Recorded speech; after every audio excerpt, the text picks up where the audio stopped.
আউযুবিল্লাহি মিনাশ শাইতানির রাজিম বিসমিল্লাহির রহমানির রহিম। আসসালামু আলাইকুম রহমতুল্লাহি ওয়া বারাকাতুহু।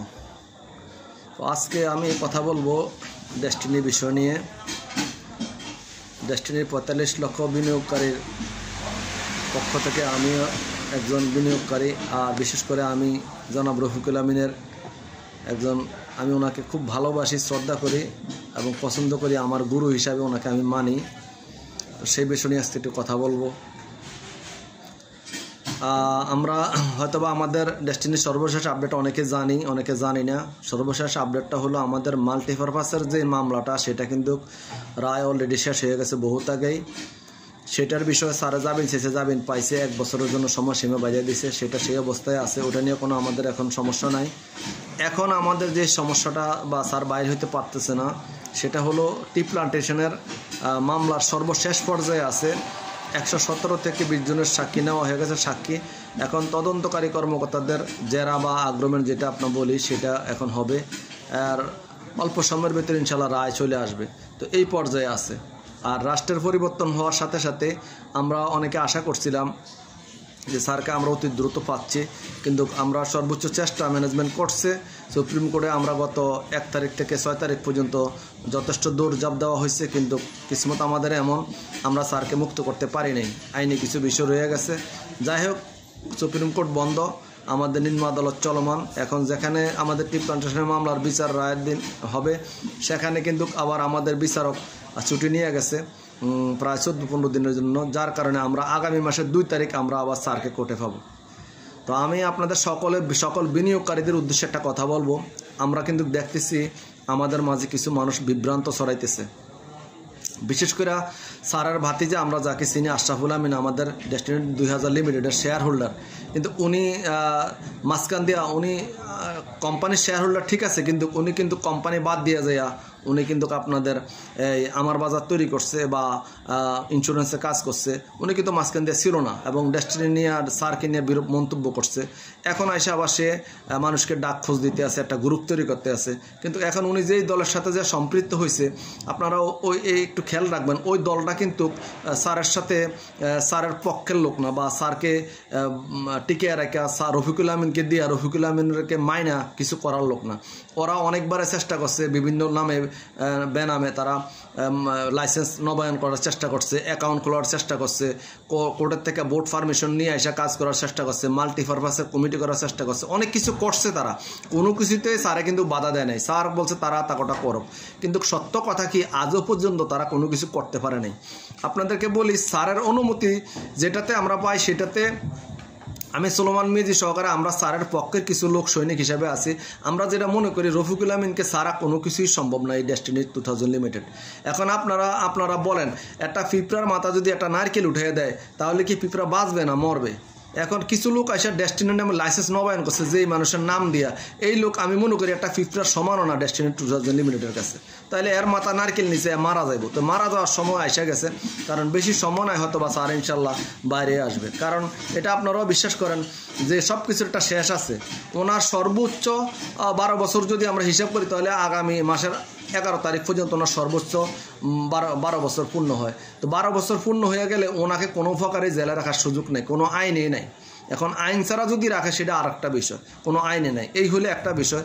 আর একটা বিষয় আপনাদেরকে জানাই, আসলে আমাদের মামলাটা কিন্তু সঠিক মামলা না, এটা একটা মিথ্যা মামলা, একটা হয়রানিমূলক মামলা। এরমও হইতে পারে আল্লাহর হুকুম যদি আমাদের প্রতি সহায় থাকে, আল্লাহর যদি রহমত থাকে, মামলাটাই হয়তো শেষ হয়ে যেতে পারে। এরকম হইতে পারে, আমি আশা করি। এটা আমি বলতেছি না, আমি আশা করি আল্লাহ চাইলে কত ভয় পারে আমাদেরকে মুক্ত করতে। তো আমি যে কথাটা বলতে চাচ্ছি, আমরা যেন মাঠের এই কথায়, অনেকে বলতেছে মাল্টিপারপাসের নবায়ন করতেছে, শেয়ার হোল্ডারদের তালিকা করতেছে। এটা করতেছে কারা? এখানে কি আপনি আগে জানবেন রফিকুল আমিনের কি অনুমতি আছে কিনা। রফিকুল আমিনের অনুমতি থাকলে আপনি করেন, না করেন আপনার বিষয়। আপনাকে আমি বলছি, আপনি আগে জানেন।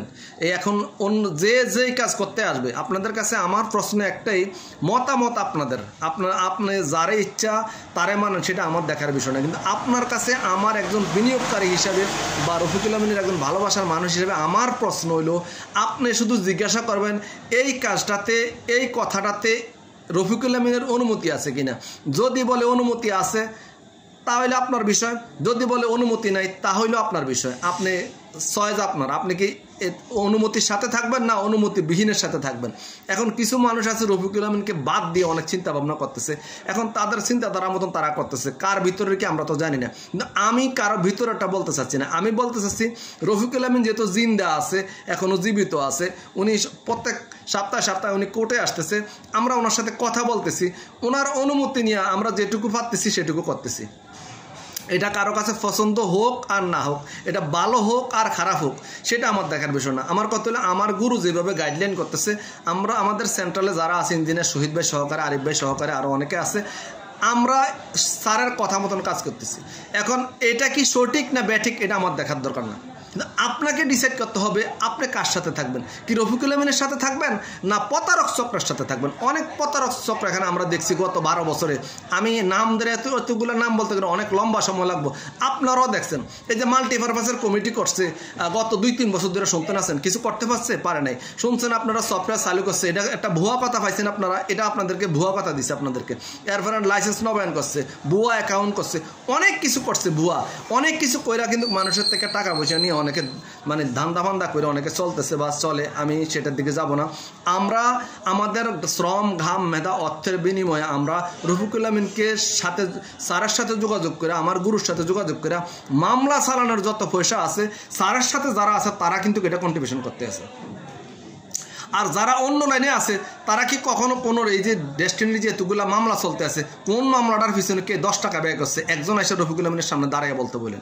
এরা শুধু কিভাবে এটাকে আয়ত্তে নিব, কিভাবে এটাকে নিজের নামে নিব, কিভাবে এটাকে দখল করব, কিভাবে খাবে, সেই চিন্তা ভাবনা নিয়ে আছে।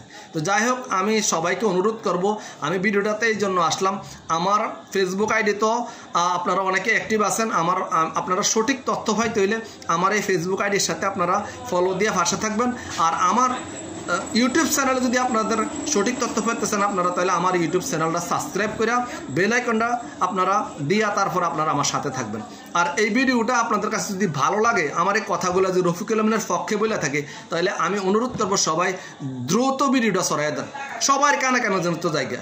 আমার প্রশ্নটা যার কাছেই রফিকুল ডেস্টিনির বিষয়ে কোনো কথা আসবে, আমার কথাটা আবার ক্লিয়ার আপনাদেরকে বলতেছি, যার কাছে ডেস্টিনির বিষয়ে কোনো কথা আসবে আপনি শুধু প্রশ্ন করবেন এটা কি রফিকুল আমিনের অনুমতি আছে কি নাই। সে দুইটা কথা বলবে, একটা হয় বলবে হ্যাঁ, নয় বলবে না। যদি হ্যাঁ বলে দিছে এটা আপনার, আপনি সিদ্ধান্ত নেবেন এটার সাথে থাকবেন কি না। যদি বলে না, সেটাও সিদ্ধান্ত আপনার, আপনি কি তার সাথে থাকবেন কি থাকবেন না। আমি কিন্তু এই কথাটা আপনাকে ক্লিয়ার করতেছি। তাইলে যারা রফিকুল আমিনের কথা মতো আছে তারা কিন্তু আমরা, আর যাদের রফিকুল আমিনের কথার বাইরে আছে সেই চক্রটা কোনটা এটা আপনারা ভালো করে জানেন। তো আমি সবাইকে অনুরোধ করব বিভ্রান্ত হইয়েন না, সর্বশেষ সময় ইনশাল্লাহ আমরা এসে গেছি, আমাদের সব কিছু ইনশাল্লাহ ঠিক আছে। স্যার আপনাদেরকে স্যারের পক্ষ থেকে সালাম জানায় যায়, শুভকামনা জানায় যায়। স্যার ভিতরে বসে থেকে আমাদের জন্য বৃহত্তর পরিকল্পনা করতেছে, কিভাবে আমাদেরকে আগে মুক্ত করব, কিভাবে আমাদেরকে আবার কাজে নামাবো, কিভাবে আমাদেরকে দিয়ে ইনকাম করাবো। এখন অনেকের প্রশ্ন ডেস্টিনি চালু হবে না, ডেস্টিনি তো চালু আছেই, কারণ সরকারিভাবে ভোট করে কোর্টের থেকে ভোট করে ডেস্টিনি চালু করে দিছে। এখন যাদের কাছে ডেস্টিনি চালুর অবস্থা আছে, চালু করে দিছে, এরা কি করতেছে এদের কাছে প্রশ্ন করেন যায়। কিন্তু আমরা জানি রফিকুল আমিন যখন হাতে তুলি দিব তখন এটা এমনি আলিবাবার দরজা, অনেকে আলিবাবা 40 চোরের দেখছেন না, নাটক দেখছেন না, সিসিং ফাঁক পেলে সবার কথা কিন্তু দরজা খোলে না, কিন্তু আলিবাবা 40 চোর জন এক বইতো সিসিং ফাঁক, তখন কিন্তু দরজা খুলতো। আপনাকে বলি এই জাহাজ চালাইতে হলে রফিকুল আমিনের তুলির দরকার, বেশি কিছুর দরকার না। আর অন্যরা যারা আর 100 জন মিলও এটার ঘুমের থেকে জাগাইতে পারবো না, কি চালাইবো এটাকে এই জাহাজ। যাই হোক, আমি ভিডিওটা সর্বশেষ পর্যন্ত দেখার জন্য ধন্যবাদ জানাই। যারা দেখছেন আমি অনুরোধ করব আমার ফেসবুকের আইডির সাথে আপনারা ফলো দিয়ে থাকবেন পাশে, আমার ইউটিউব চ্যানেলের সাথে সাবস্ক্রাইব দিয়ে সাথে থাকবেন, এবং স্যারের ডেস্টিনিকে যদি ভালোবাসা থাকেন, স্যারের যদি উপকার চান, কোম্পানি যদি উপকার চান, আমাদের সকলের যদি উপকার চান, উন্নতি চান এবং ভালো চান, তাহলে ভিডিওটা শেয়ার করে দিবেন। আমরা যেন স্যারের বাইরের লোকদের সাথে বুঝে শুনে যাই বা কিছু করি, এটা আমার অনুরোধ দিল। সবাইকে ধন্যবাদ, শুভরাত্রি, আসসালামু আলাইকুম রহমতুল্লাহি ওয়া বারাকাতুহু। আমি খাস করে দোয়া চাইব স্যারকে যেন আল্লাহ দীর্ঘ সুস্থ নেখায়াত দেয়। স্যারের ওয়াইফও জেলে আছে, স্যারের ওয়াইফের জন্য দীর্ঘ সুস্থ নেখায়াত কামনা করছি, এবং আমাদের এই এই সোসাইটিতে যারা এখন সার জন্য মানে কোম্পানির জন্য শ্রম ঘাম মেধা অর্থ বিনিয়োগ করে হ্যাঁ নিজেকে নিস্তেজ করে দিয়ে একদম সাথে আছে, তাদের জন্য দোয়া আছে, খাস করে আমার জন্য দোয়া করবেন, আমি যেন আপনাদের সাথে থাকি ইনশাল্লাহ, ডেস্টিনির বিজয়ের উল্লাসটা যেন করতে পারি, বিজয়টা যেন দেখতে পারি, সেই আশাবাদ রাখি। আসসালামু আলাইকুম রহমতুল্লাহি ওয়া বারাকাতুহু।